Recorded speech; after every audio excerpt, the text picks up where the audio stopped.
This is Ray Mooney's Wild World of Wet Shaving. Let's begin.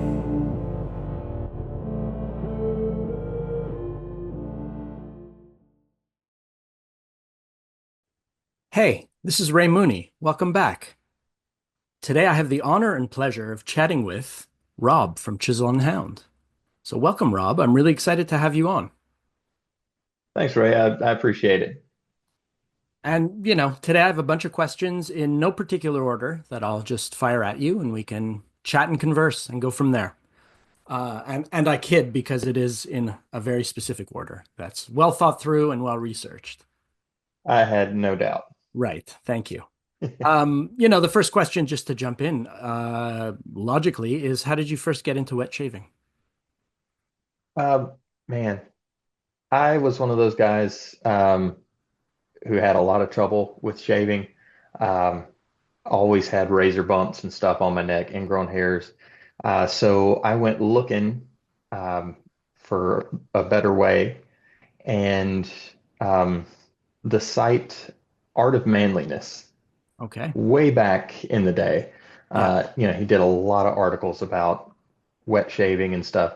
So I was in a flea market and found a pre-war tech Sure. and picked it up for $5 and went to Walmart, got uh, a Vanderhagen brush set. It was kind of funny listening last week. Uh, Cullen mentioned the Yeah. same thing. Right. Um, but yeah, that was back in, I want to say it was 2012. Wow. Um, Okay. Because I went back looking for like the first time I had like a picture of my shave setup, and it was yeah, it was like November of 2012. Wow. Okay. And so you And you immediately jumped in by like taking pictures of your shave of the day and that sort of thing? well, I was not. It wasn't so much about the shave of the day. It was I was documenting that I was taking off, a pretty substantial beard, Okay. and just, to my Facebook friends, I had no idea that there was an online community of people who did this. Had no idea that there was a subreddit or three, or Right. um, I had no idea that there was a whole industry out there. I was just looking for something that didn't destroy my neck every Okay. time I shaved. And so I got into it there, and um, it was quite a bit later that I realized that there was an artisan market out there, and uh, still didn't know about the hardware side of things. I just found L&L Grooming and bought a soap and aftershave, Sure. and was like, "Holy crap, this is so much better than the stuff I'm getting at Walmart." Right. And went through a few tubes of Perazzo and all that before I ever found like, oh no, there's like this whole ecosystem here. Right. And there's some amazing American artisans as well. So there is, Indeed. yeah, Yeah. it's hard being in Canada to negotiate all of that stuff, especially At the least at least you've got like top of the chain now. we do, and they're very Yeah. well stocked. I also have, soap for a lifetime and my child's lifetime and maybe his child's lifetime too. So, Yeah. the rest is That's how frivolous. the rabbit hole goes, right? Right, exactly. That's exactly how it goes. So I've heard you say that, your favorite razor is the timeless razor. Is that still the case? That After, is not still the oh, case. all right. Um, I it was for a very long time. Um, but then I got my hands on an Aylesworth Dracant, Ah, yes. and uh, I sold off all my other razors. No kidding. I've still got my tech, and I've got a Fat Boy and a Slim, and that's it. I sold Wow. all the rest. And so the Dracant is your everyday shade. Well, Yeah, yeah. it's my everyday. All right. You know, Shout out to every another now and then. Canadian brand, right? Yeah, yeah, and just an awesome guy. Yeah.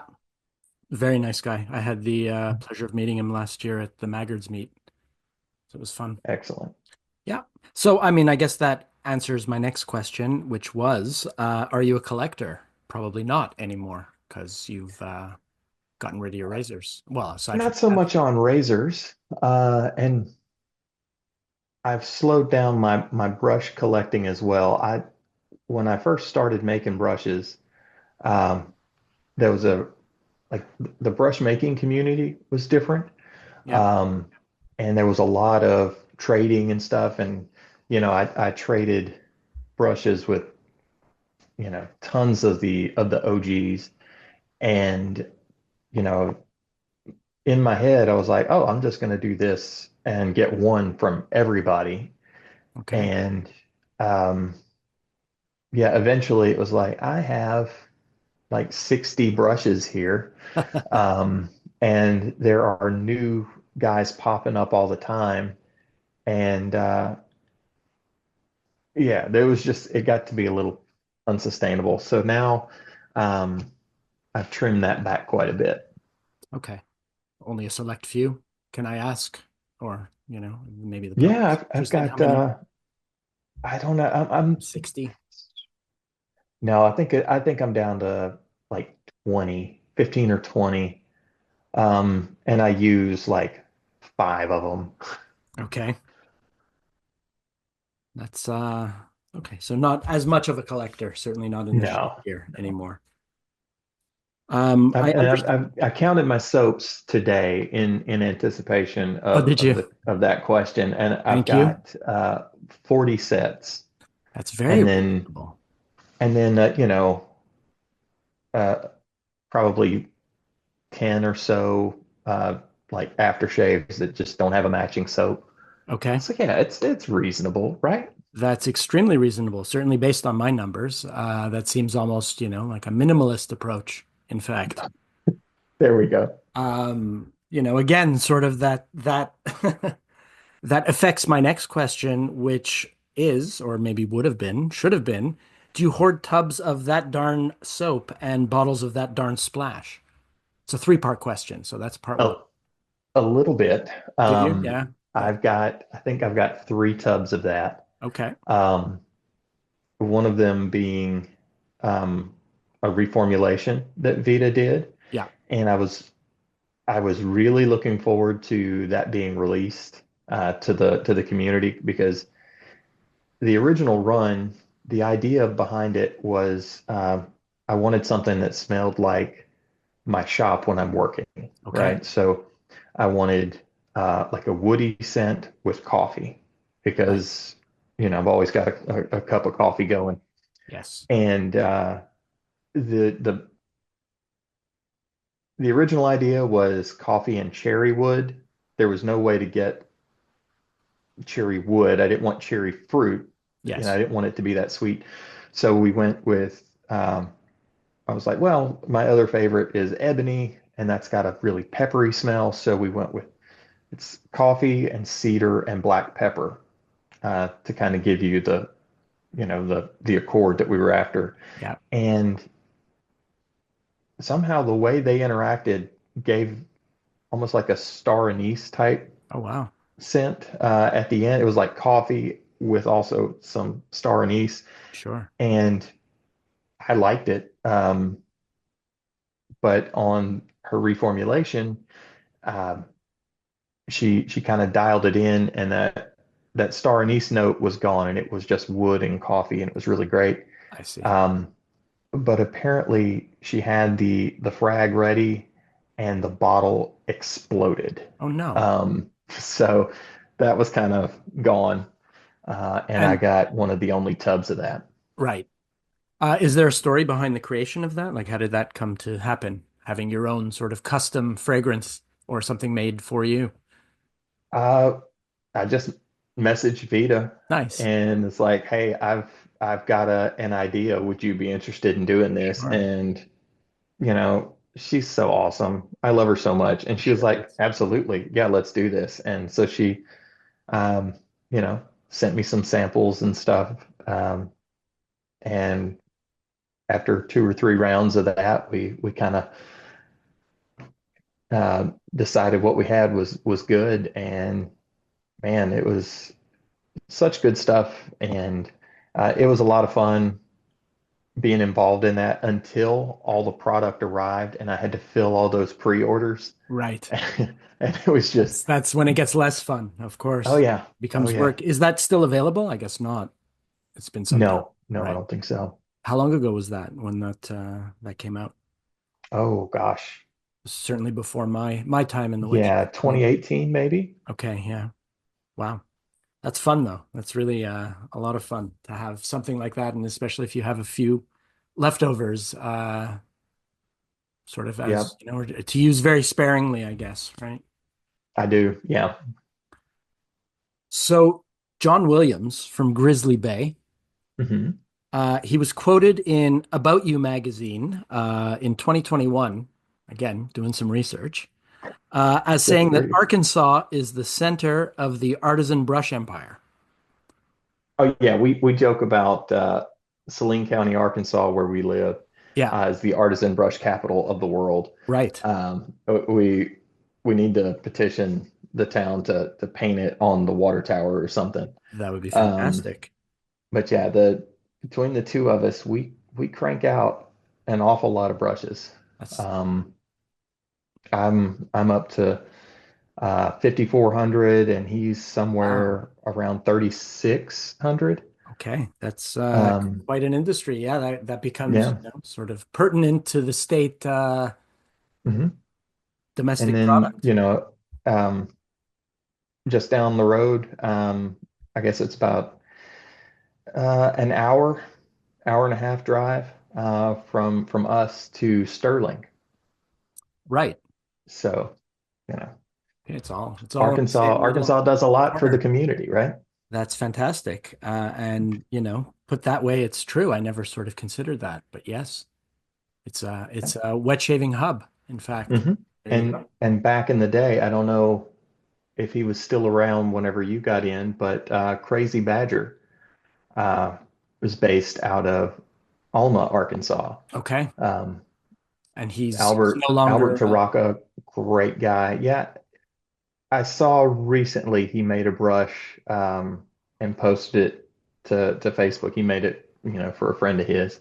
right. Um, but yeah, he was in or right around the time that I got in, around 2016. Okay. Very interesting. And again, from what my research shows me, that you used to be a graphic designer and art director, and you sort of shifted away from that to do what you do now. Yes, Uh, so, sir. so the question is, where did you find the courage to set out as a full-time artisan and move away from sort of a salaried job? And I ask that sort of from a personal place because I work as a graphic designer. I Yeah, actually that's work what as a I freelancer, gathered. but yeah. But that's, to me at least, that's a big move, and a very bold, sort of, Yeah, it respectful was. move. But care to talk about that at all? Sure. Yeah. Yeah, I worked in advertising and web design in different capacities for, gosh, nearly 20 years. Okay, Yeah, yeah. No, I'm sorry, about 15 years. still Um, a career's worth. yeah. And it kind of, there's two factors came together.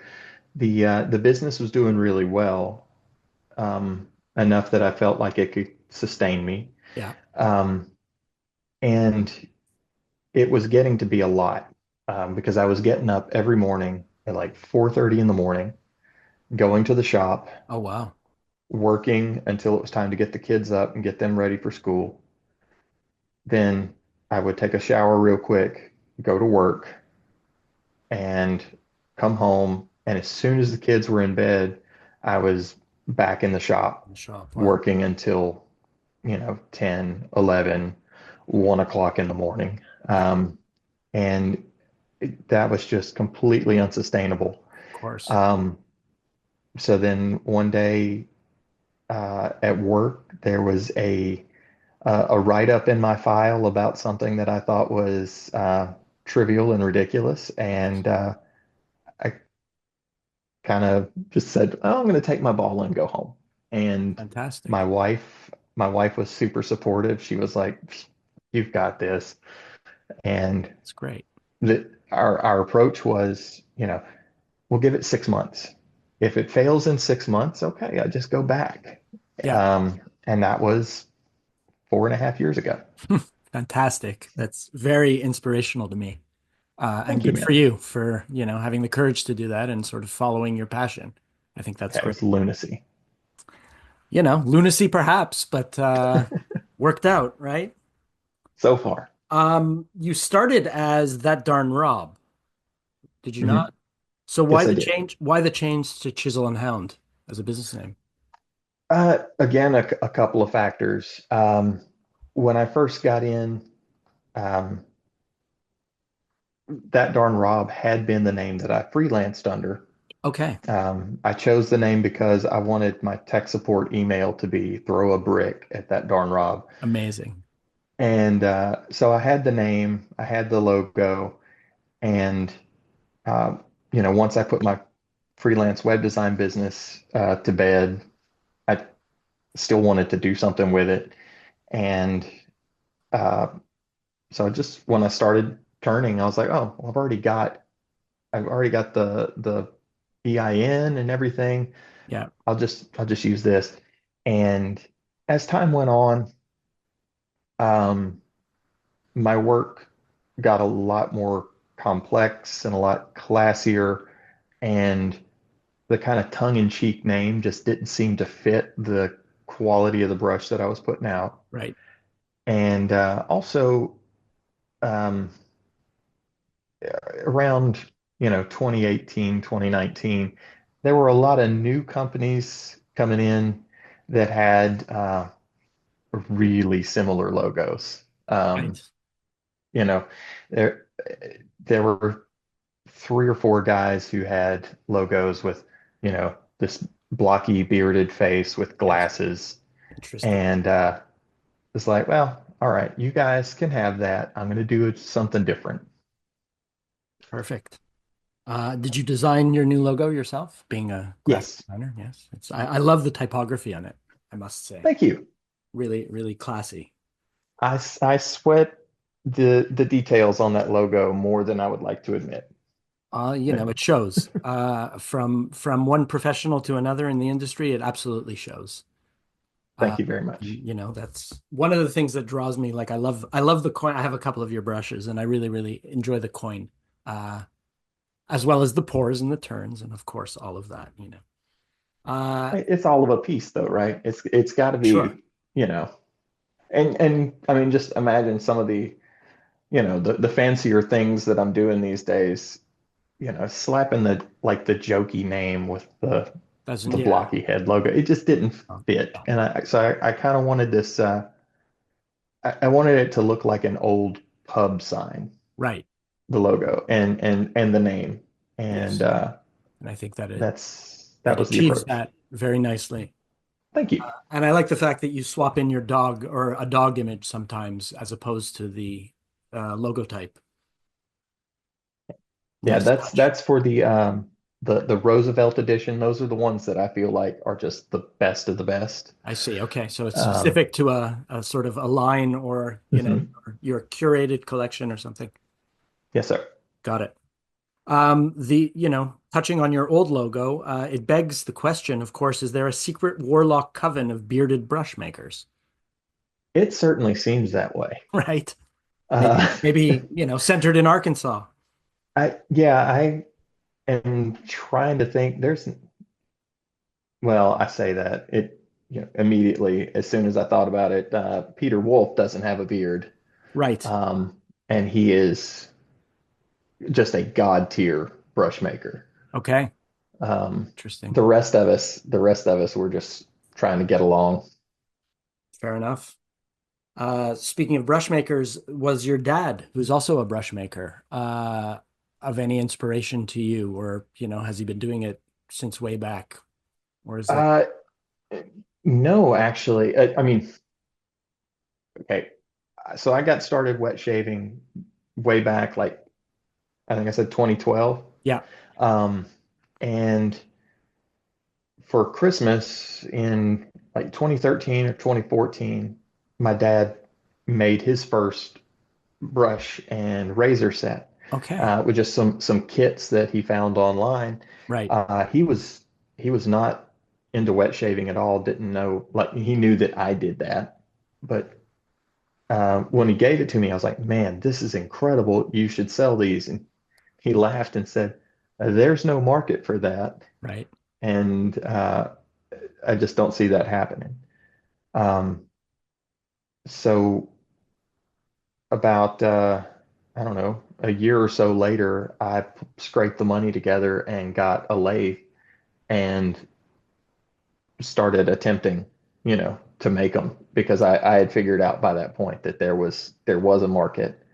Um, and eventually made a razor for dad and a brush and got him into it. And then he started making brushes and Okay. now it's a whole thing. Sure. So you were first. That's interesting.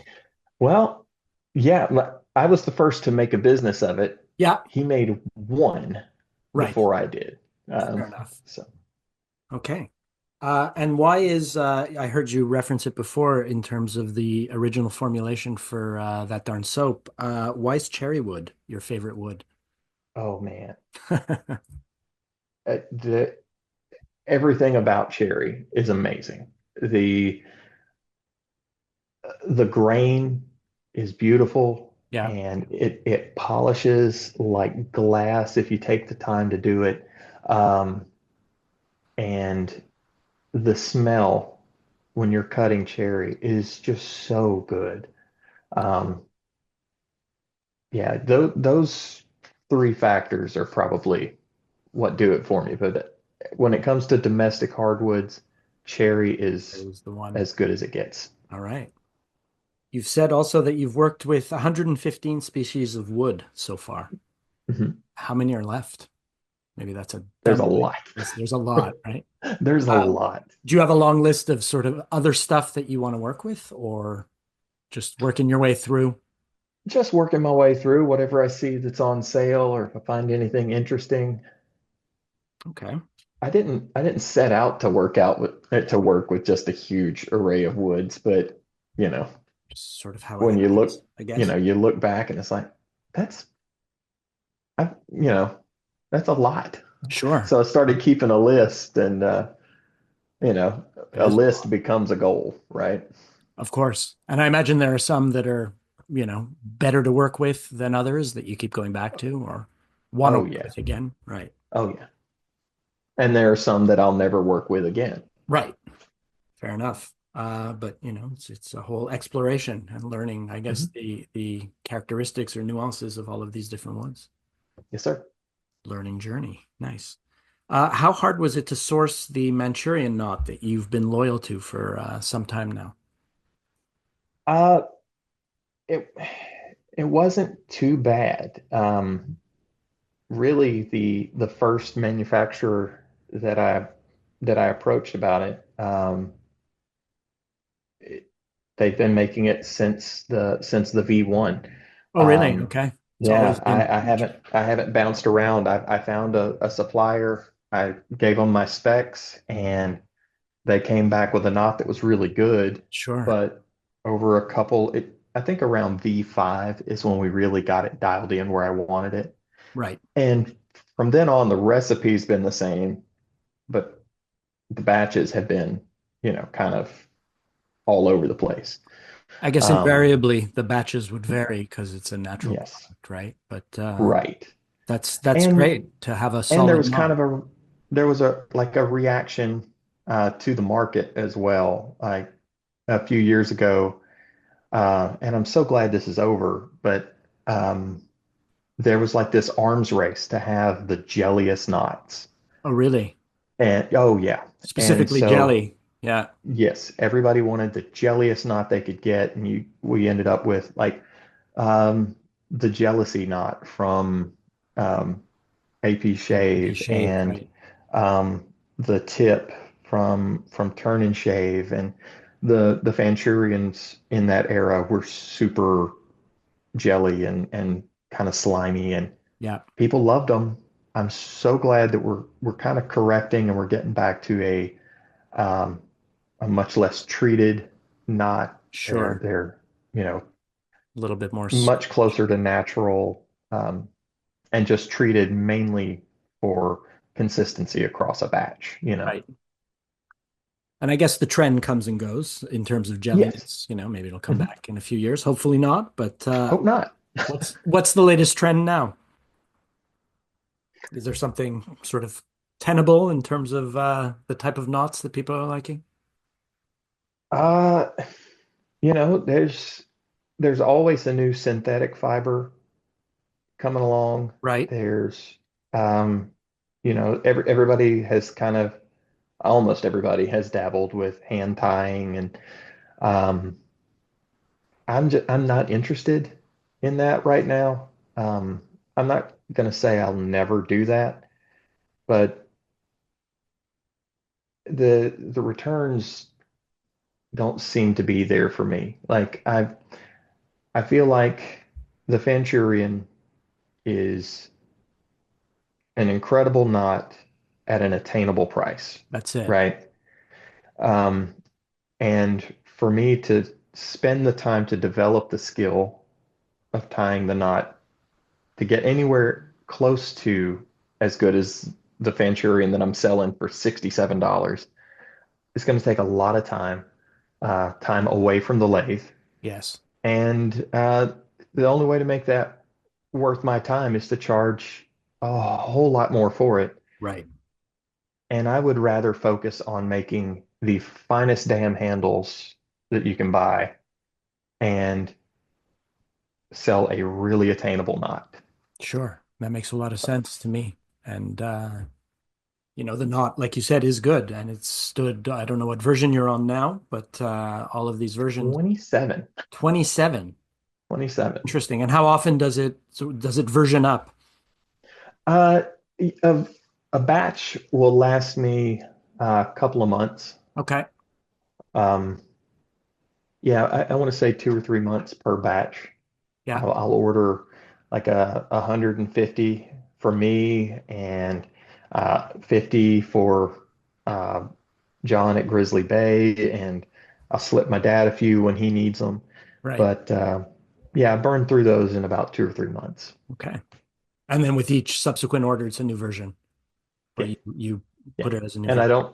I don't change what I'm asking for. It's just what the hair shows up like. Right. That makes sense. But it's great that you have a good relationship with your supplier and that they're consistent. Hmm. Makes it easier. When you're turning stuff, what's the proportion of wood to resin that you turn? Is it more wood than resin, or Yeah, it yeah. is? It, I guess it's probably about 60% wood at this point. Okay. And almost all of my wooden handles have a resin ferrule. Yes. Um, Early on, I had a few wooden handles crack at the ferrule. And so I got super paranoid and was like, you know, I'm just going to avoid this problem. I'm going to make solid and make resin ferrules.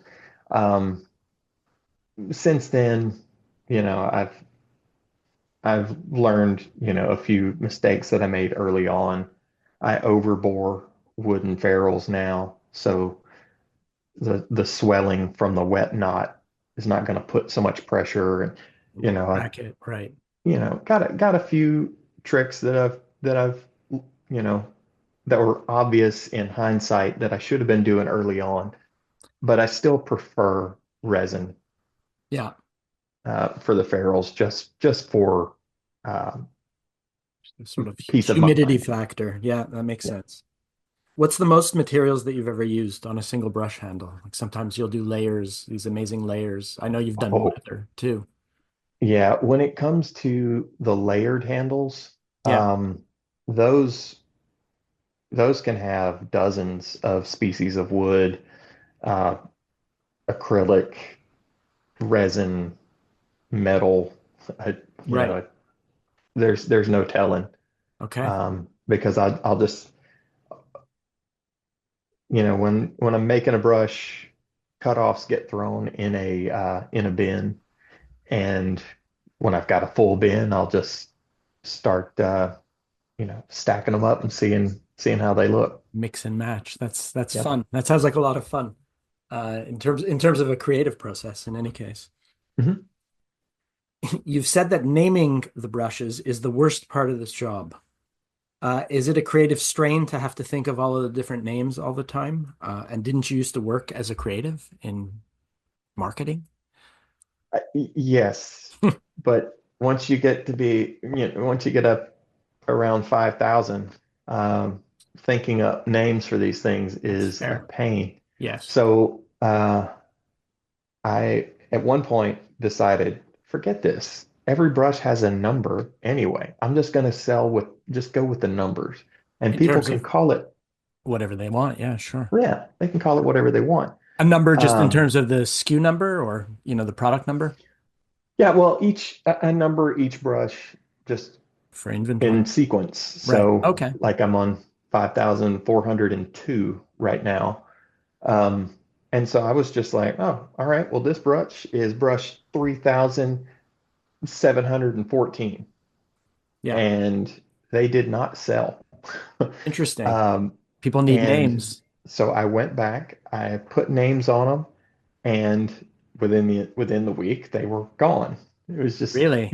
Just yeah, that simple. Wow. it was that simple. So clearly people Um, need names for people things. wanted the I've been names, and wondering. Yeah. funny enough, I'll get emails from customers every now and then. They're like, "Hey, I bought this brush, but I really want to call it this.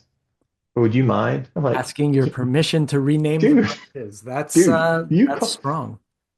call it whatever you Of want. course. That's right. Um, But funny enough, it's the two brushes of yours that I have were both named. I mean, here's just happens to mhm, be sitting next to me, the Fudao, mhm. a little stubby, and I call them what you named them just because that's their name. So I can kind of understand why I don't know that I would have necessarily emailed you if I wanted to use a different name, but I get it. Yeah. And that's cute and endearing. But I'd love to build on the idea that you actually discussed with the Lather Talk duo some time ago, excuse me, about a random callout brush series in terms of naming conventions. So, as an example, Suck It Esposito was, a sort of famous brush among Mhm. some circles, uh, and that was a great first attempt. You have any ideas for future callouts for brush name? Uh,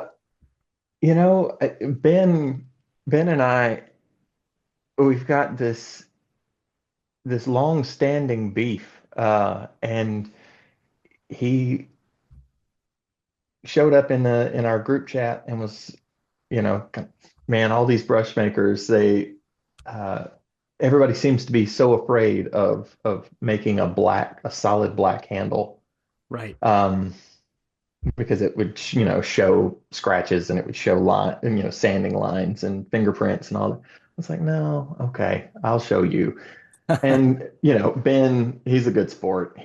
So Sure when is. he saw the name, he was like, of course I have to buy it. So But this is it. This could be a very easy attempt. Well, I wouldn't even call it coercion, but you can sort of target people and almost force them to buy brushes with the choice of naming conventions. there you go. I don't know. Ben's just the only guy that I dislike enough to do that to. So, Now, I see you guys joke around online. I see the love. Come on. yeah, I, I'm I've made quite a fat stack off of making brushes for Ben. So if for no other reason than to keep the gravy train rolling. Got it. Purely financial, That's right. transactional relationship. I understand. Yeah. And Ben, I get it. I get it. Yeah, and I listened to that first episode that you did with Ben, Yes. and I've got to say, the the quality of the interview has been there from the beginning, Well, thank but you. the quality of the guest has just skyrocketed. It's at its You know, peak right now, in with fact. with Chris Cullen last week and me this week. I mean, It's, come on. it's, I don't know who to interview next. I think I might just wrap up the show. What's it like having a Facebook group? Because there's a Chisel and Hound Facebook group, in fact. Yeah, that started out um, as a group buy Oh, did it? for Okay. yeah, Dean Markwalter, who has Hazlitt's Apothecary, used to make some amazing brushes. I've kept two of his. Um, he had a big shave group, and he commissioned me to make a set of brushes for his group. And he set up a Facebook page for the guys who were signing up for uh, that group buy. And after I delivered the brushes, he just turned the group over to me. And it had, like 70 some odd members. And it just kept going. So, And it's and still, it's completely hands off. I don't do oh, is anything with it? You have it. Yeah. nothing to do with it? Okay, that makes it easy. No. But flattering nonetheless to have, Oh, yeah, your own Facebook absolutely. group. Yeah. I'm curious, just again as a designer and as someone who really tries to put a lot of focus on my shave of the day photos, what's your setup for photographing your products? Because you always have the most beautiful photos, and I know it's very hard to capture sort of the nuance of the details or the luminosity and such. Thanks. I've got just a little cheap eBay um, photo box, Okay. and the I, there was a scrap of marble um, laying around at a job site that I picked up, and the uh, the gray wood in the background um, that I use on all my Yeah. brushes is it's really close to photo gray. Right. So the 80% camera, gray. it That's makes metering for the camera so much better. right. So I've got a couple of, the little cheap LED lights on either side, and just keeping it set up. It's always ready to go, and it's consistent, so I don't have to Sure mess is. with it much. Right. That sounds like Back, a great setup.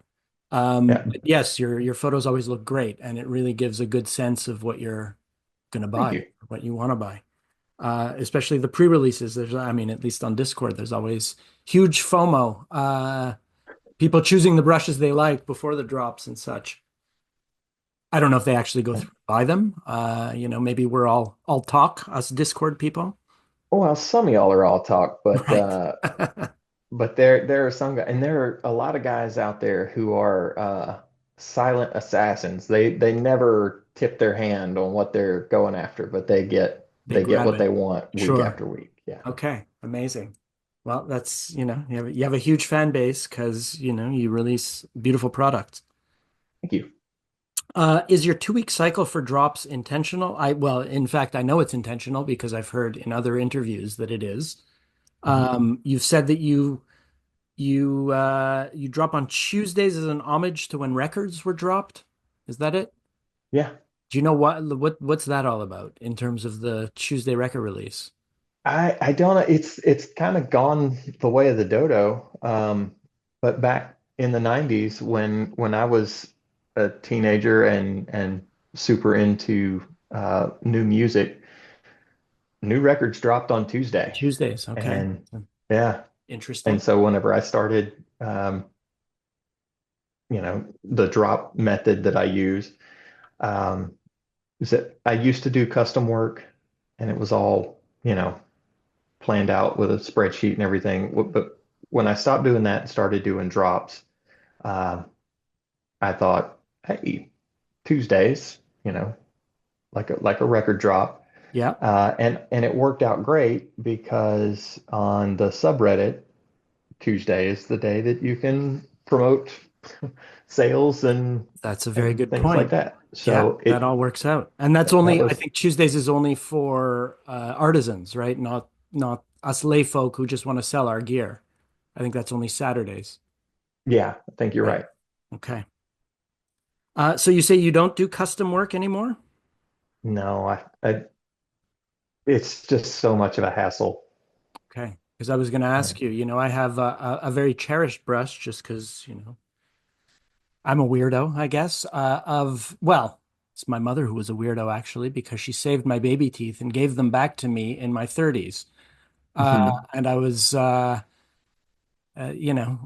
enthused enough to send them down to a brush maker in Georgia who will go unnamed, Yeah, right. who put my teeth in a handle, in his Jurassic handle, which I'm, forever grateful for. And it's very off-putting to some people, but to others, thrilling. So you don't do that Yeah, kind of thing, I guess. I I don't I'm not going to say that I haven't. Um there have been a few and, and I've got a few customers that if they came to me and said, "Hey, I want you to do this," I'd make it happen. Okay, But they're some of those silent assassins that I was talking that's about, it. you know. Yeah. Um yeah, I've heard of the toothbrush. Have you? Yeah. Um If you yeah. peruse my shave of the day photos, it makes an appearance time and again. And yeah, Excellent. it's, both horrifying and thrilling depending on Yeah. how you Well, see my things.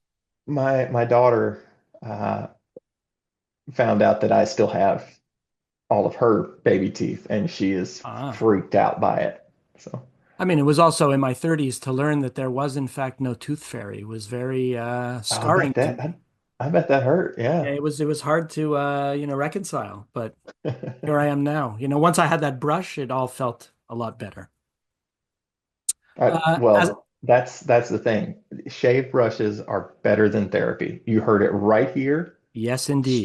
straight from the man, Ray Mooney. That's right. So folks, if you're feeling down, if you're feeling blue, just hit Rob up and get your shave brush. That's right. It's that easy. You do a lot of collaborations between, our other artisans, House of Mammoth being an example that we touched on Mhm. before. How many of those have you done? Do you do tons and tons, or is it very selective? I've done a ton for Mammoth. Okay. I don't know, probably 15 or more with Ben. I did a set of brushes for Vita when she released FOMO. Yeah. Um, so did that one. I've done a couple for Gentleman's Nod. Um, and I've done a few for different Facebook groups and meetups.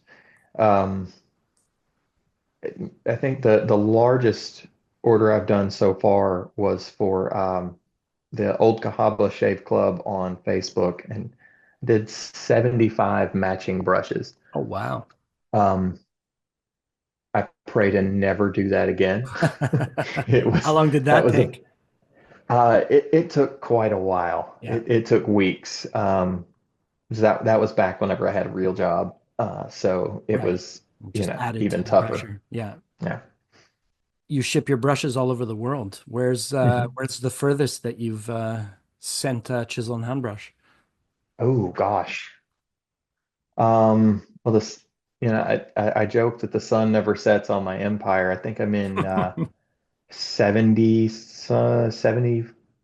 to 75 countries. It's been a Wow, while since I've counted. fantastic. Do you have Um, a big map that you put pins in all the countries I you ship to? No.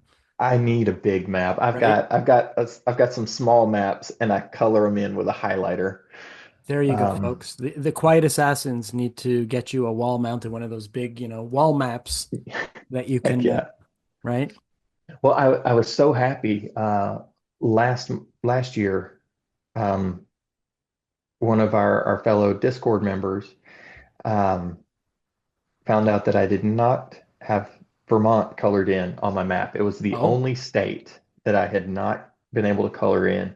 no kidding. And he was like, fine, I'll buy a brush. And Get all so 50 now states. Yeah. got all 50 states. And if I could find somebody in Antarctica, if you've got any I don't have a contacts hookup. in Antarctica, It's a little too far north for me, but I'll keep my ear open. I was going to okay. ask, how about the Canadian provinces? Have you covered all of those or I I think I think I've got all those. Fantastic. Yeah. That's great. Yeah, Brush Empire indeed. Look at that. sir. Talk about the human femur-shaped brushes that you made for House of Mammoth for the You and I Will Die release, because those are pretty funky looking.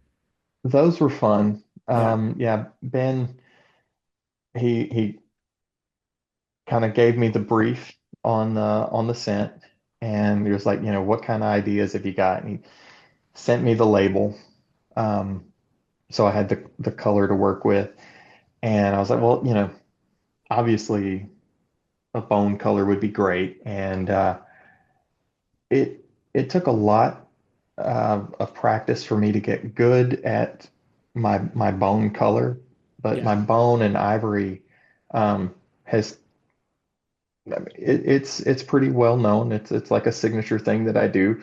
sure. Um, so I was like, well, that's a no-brainer. It's like, but what if we get really weird with this Yeah. and we make it look like an actual bone?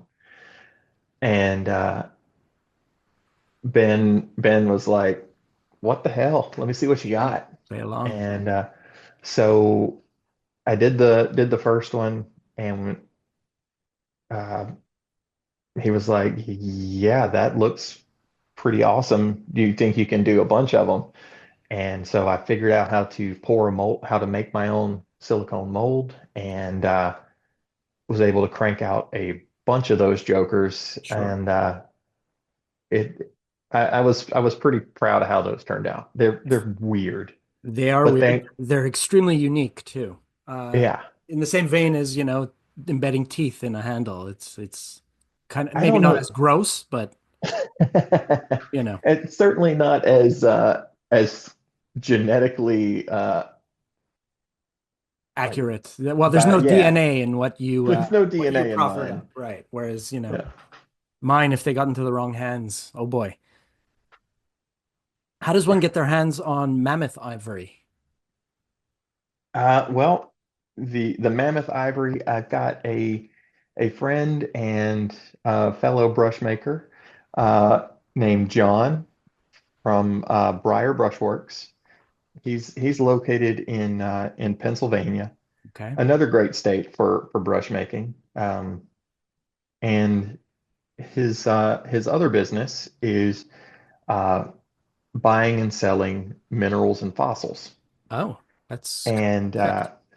yeah, so he contacted me and was like, "Hey, if I got us a huge chunk of mammoth ivory, would you be interested in working with it?"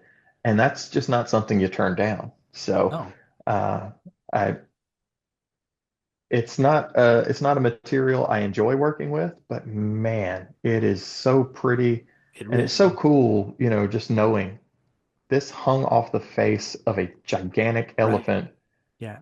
40,000 years ago. And is It's I would imagine becoming scarcer and scarcer to acquire, right?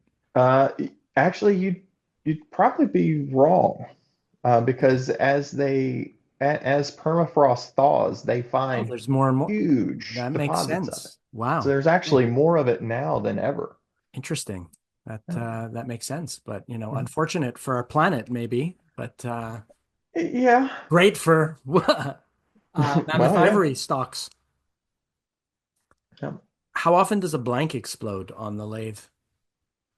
It's it's rarer these days. Okay.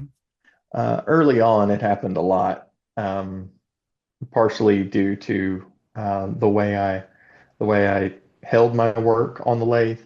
Um, and I still see some guys using collet chucks, um, like I used to use, and they just, man, the pressure is not right, and Okay. so that's a problem. And the Volatile. materials I used to work with some very brittle materials um, that I don't work with anymore. Right. So now if they break, it's because I took a bad angle and things blew up on me. Okay. Are there any of your handles out there with literal blood, sweat, and tears in them? Uh, hmm, there are definitely some brushes out there that were exposed to blood. Yeah. That's Okay. That could up the and value. There's there's all well, kinds out there. You never I know. clean them. I clean them Right. before I send Or you them send them out. out. But Okay. I have bled all over my shop. Right. Um, and as far as sweat goes, I am based in Central Arkansas, So it does and get my hot, shop I'm has sure. no climate control. Oh So yeah, boy. So yeah, there is sweat. sweat's a factor too. Yeah, Excuse me, figuratively and literally. Right. sir. I saw, again, in doing some research into you, I saw a video, I think it was 5 years ago, where you shaved your a year-old beard off on a live stream. I think it was on YouTube. Okay. That's maybe the only video out there, is maybe the only video in that account. Could have been. What inspired you to do that? Just not the live stream, but to shave off a year-old beard. I get tired of them. Okay. Um, Do you still do you know, that from time to time? from time to time. Okay. My wife hates it because I look like a child under here. Um, but yeah, at some point, when you've got this, I can maintain this for years and it not bother me. Okay. But back in the day, I would grow big beards, Okay. and Wow. those I get so tired of trying to sleep with hair in my face Right. or Sure. eating hot wings. Everything becomes an Onion ordeal. soup or all kinds. Sure. Yeah. Yeah, I've never had the pleasure. A beard's very uncomfortable for me. And being bald, I keep it all clean. The viewers cannot see, or the listeners rather, but Well, I can okay. attest. I can Right. Thank attest. you. Very clean. Thank you, sir. This is a recurring question asked to all of my interviewees, and the question is, would you use another man's used soap? Uh, yeah, I actually picked up some used soap the other day from one of the Discord users. There you go. That answers that. I do the same. And originally I bought a couple of big lots, and that's what really got me started in terms of collecting soaps. Just to Yeah. get a variety and to learn about all the different bases out there and artisans, etc. So good. Good answer. Rob, why did you stop selling Vietnamese vape juice? That is a painful chapter in my Right. history. Sorry to, bring you back to that. I just thought that it would make for Man, a yeah, kind of a kind of cocky, snarky question that might be funny to some. well, it wasn't my choice to give up No. selling Vietnamese vape Okay. juice. Heck, it Fair wasn't my answer. choice to start it either. But no, my Facebook account was hacked, and it was being used to sell Vietnamese vape juice, and Facebook deleted my Facebook and Instagram accounts, and I had to start from nothing. Awful. Um, and some amazing folks in the community kind of did a did like a 4 hour live stream where they would bring me on with my new account, and they um, got my count, my follower count back up quite a bit. Um, and one of my customers works for Meta, Okay. and he pulled some strings and got my Instagram account back, but the Facebook account it's nuked, and Still is. yeah, still is. I started a new one, and I think there are 70 followers. It's pretty paltry, but it seems like Facebook is not the big driver these days anyway. I would So agree. But yeah. Instagram, at least to me, Instagram is sort of valuable. Oh yeah, yeah, it's crucial. Yeah, but I mean, it makes you sort of think about if there's something to be said about the reliance on Meta, and it's all free, but it can turn on. Well, very much so, and that's why, like, I used to promote my drops I would show every brush that was going to be in the drop Yeah, on Instagram and Facebook. And after after that happened, I was like, I can't trust that anymore. right. Um, I really started using my email newsletter, um, and I just point everything to my website. There'll be, Sure. one like hero image of a brush, Yeah, and you know, it directs you to my website to see the rest of the drop. that's it. Um, And I think that works very well. And it's all in one place. You don't have to scroll through different posts or anything. It's very yeah, and you're easy not getting served ads for anybody as else, well. and Right. and I'm in full control of it. So that's what I like. Most to the point. Yes. Yeah. That's great. Let's shift gears a little bit, and I'll ask you, what's your ultimate goal with your 2021 Chevy Colorado Bison? Right now, the goal is just to get it back. Oh, Um, I didn't know it yeah, was gone. it's in the shop right now. Ah, On one of my recent adventures, we cracked the bed. oop, Um, I've got this. I love the truck. It's amazing, and I've got it, really built out for adventure. But the bed cracked, and now it's getting some repairs done. okay. So, If I can ask, how does one crack a truck bed? uh, I've got a camper shell clamped onto the back, and Yeah. then a rooftop tent on top of that. And uh, one of the clamps on the bed, on the bed rack or camper shell rather, was not fastened down correctly. It had kind of loosened up, Okay. and as we were going over some big rocks, uh, it put enough torque on the bed the rail of the bed to Yeah. crack it. Oh, wow. Okay. Yeah. That sounds like quite a bit of torque. It's quite a bit of weight. Takes, yeah. How much weight Yeah. are you carrying in that in the bed, Um, that gear? I want to say the camper shell is probably 200 pounds, and then Wow. the tent on top is another 140. Okay. So It's a lot of weight. yeah, it's quite a bit, especially, whenever you start rocking that back and forth and Absolutely. banging down. Yeah. Makes sense. How many patches do you have on the ceiling of your truck? Ooh, haven't counted. And is it something, Haven't counted. every adventure you pick up new ones? Yeah, Okay, everywhere we go, that's fun. that's pretty much the only souvenir that we buy. We'll just buy a patch and slap it up there. Sure. Amazing. That's a fun souvenir and it'll wind up to be an amazing collection, I imagine. It already Oh looks like yeah. it covers half the roof or the ceiling. hmm Can you talk about driving from the Mississippi River to the Oklahoma line exclusively or almost exclusively on dirt? Oh, that was a fun trip. Um, John from Grizzly Bay, our families are linked forever.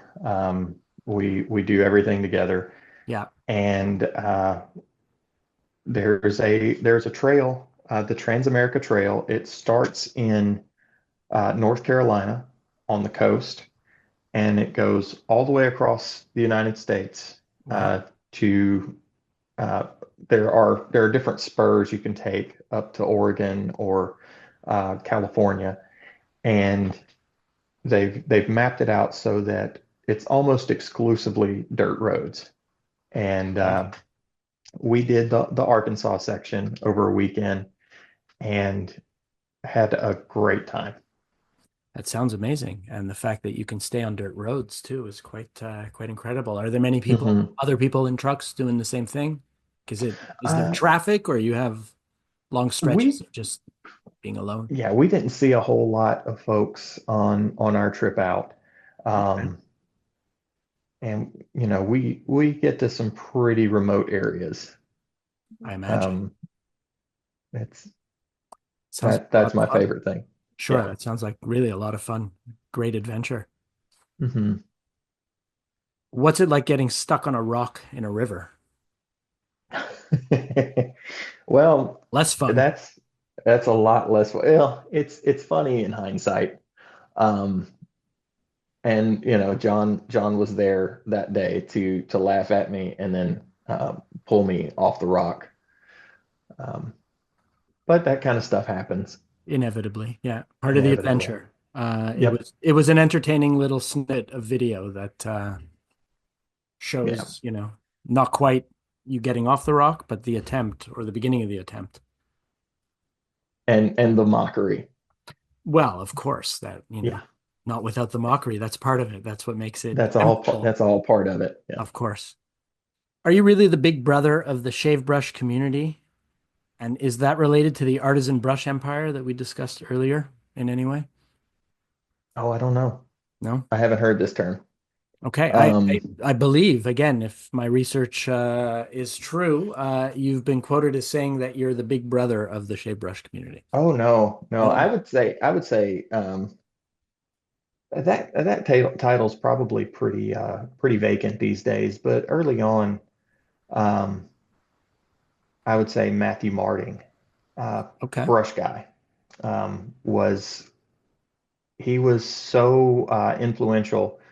Um, he would help anybody.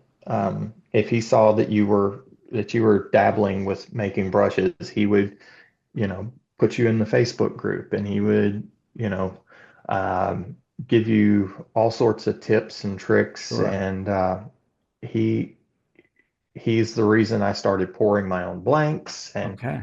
he was just hugely helpful early on. And I tried, uh, once he kind of left the community, I tried to kind of fill that void for a Right. while. Um, but as the market kind of exploded, and there were, instead of, five or six brush makers, you had dozens. Sure. That was kind of I had to kind of It's out of hand. back burner that. Yeah. Sure. Understandably. Understandably. In You reference, train your own competition at your own peril, you you know. do, indeed. So Indeed. But, it seems to have, I would imagine it resets to a certain extent. There's always a flash in the pan, so to speak, and so many people get into it, but not all mhm. survive. For, Yeah, there's a lot of turnover. yeah. Pour one out for the homies that are no longer with us. There were some amazing artisans that have kind of gone on to other things. Right. Um, but And then there's always some new guys that are popping up that are doing good work, and absolutely. there's a lot of content out there now about how to do it, and Okay. um, you know, It's also, in general, a very, very helpful community, I find. People are oh both yeah. encouraging, and if they have some knowledge to share, they'll often share it. I found that with Hmm. straight razors and honing straight razors and such, because that's a whole thing. Oh yeah. Like, yes. So in reference to a Discord comment I saw the other day, why is loving Ben from House of Mammoth what you hate most about yourself? But he's such an awful person, but it's so profitable to be his accomplice on these things that he does. Fair enough. I know we've been touching a lot on Ben this episode, but I'd rather not. I'd okay, rather not okay. Well, touch on that was Ben. the last That's question on him, and that actually brings us to my last question that I have, which is in 2017, you were actually featured on, I think it was Little Rock's NBC affiliate, KARK.com, an Mhm, online interview, and were quoted as saying, "Other people do yoga, I do this," in reference to your turning business. mhm. Is turning brushes still as balancing and centering for you now? Should I buy a lathe and ditch my yoga mat? I'm extremely inflexible, so yoga doesn't really, do anything for me. Um, I, I would say if you were hoping to find some inner peace, Yeah, um, there are better ways to do it than with the lathe. Um, Most days, no, it is not relaxing to me at all. Um, it's it's it's a job now. sure. Um, and I mean it's a job that I enjoy. It That's wonderful. I still love it most Yeah. days. Um, And the days when I just get to get out there and turn are amazing. Um, but there's a lot of other stuff involved in what I do now, Sure. um, that just suck. Like, Well, especially you know, running one's own business, which I can attest to being, self-employed as well. yeah, There's yeah, all the, A to Z. You're the receptionist, you're the bookkeeper, you're the maybe accountant, you're the shipping hmm agent, you're all of hmm it. all that. And and then, the worst part of the job, is, in my opinion, is the glue ups. Okay. Um, getting one of these blanks together where you've got 7 or 8 pieces. Yeah. They've all got to be cut flush and they've all got to be drilled and they've all got to be glued together. Um, and I'm highly allergic to the glue. So, Oh boy, that makes um, it the so I'm worst. spending all day with a mask on those Yeah. days. And um, it's not an enjoyable part of the process. And that's like a 3-day process. Oh, is it really? Um, Okay. yeah. So I'll do, um, like my most recent glue up session, was like a day and a half of pouring resin and then another, day and a half of, uh, drilling and flushing blanks, Yeah. and then like a full day of, um, gluing Okay. and clamping. And I did 115 blanks that day or Wow. week. That run. Yeah. So I don't have to do it for a little while, but Good. that's, when you're Still, when you're that's doing something like that, it's not enjoyable. no, I can understand. Absolutely. Part of the process, but worth the Mhm. effort because the end result, again, is a beautiful product. Thank you.